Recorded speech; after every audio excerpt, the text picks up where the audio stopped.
In the field of medicine, the Bible says in the book of Leviticus, chapter number 14, verse number 49 to 53, it gives a novel way for disinfecting a house from plague of leprosy.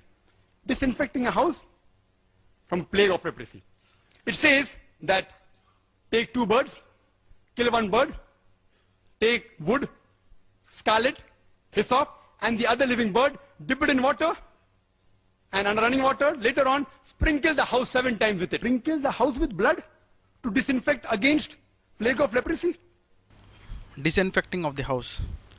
The term which he has used, disinfecting, is a fabricated word by him. Why? Because this is not the process of disinfecting the house, it is the sanctification process of the house. The question itself is wrong. Why? Because only after the house is properly checked by the priest, then they have to do this process. So when the priest is checking the house, he have to check whether any leprosy is hung up to the walls or not. So when he sees, that means he is having a clear picture that it is cleared from all its bacteria and that leprosy. So after that, if we see book of Leviticus chapter number 14 verse number 49 to 53, if we read word by word, then we can understand. To purify the house, he is to take 2 birds and some cedar wood, scarlet yarn and hyssop. He shall kill one of the birds over fresh water in a clay pot. Then he is to take the cedar wood, the hyssop, the scarlet yarn and the live bird, dip them into the blood of the dead bird and the fresh water, and sprinkle the house 7 times. So he has to take a bird, a cedar wood, a hyssop and a scarlet yarn, and he have to dip all those into the blood and the fresh water. So what is the content they are taking means they are taking 4 objects, or we can say 4 items here. So these 4 items have to be dipped into a pot which is containing blood as well as water. So I would like to ask a question here, my dear brothers and sisters. If we kill a bird, how much blood can we get? Can we get a pot full?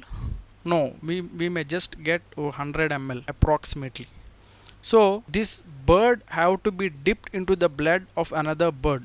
So it is highly impossible to dip this much amount of bird and the scarlet yarn and the cedar wood and the hyssop into the 100 or 200 ml of water. So for that, what we have to do is we have to take a pot and fill it with water, and upon that the blood of the dead bird or the bird which is killed is poured. So here what is happening is the blood loses its content actually. So the water becomes red completely, so that the actual essence of the dead blood or the germs will get died. So after that, we have to take this and dip it into that pot, and we have to sprinkle 7 times, and after that the house is sanctified. So if you see 52nd verse, he shall purify the house with the bird's blood, the fresh water, the live bird, the cedar wood, the hyssop and the scarlet yarn. Then he is to release the live bird in the open fields outside the town. In this way he shall make atonement of the house, and it will be clean. It is just a cleaning process of house. It is making the house an atonement from its plague. So it is not disinfecting of the house, it is just the sanctification process of the house.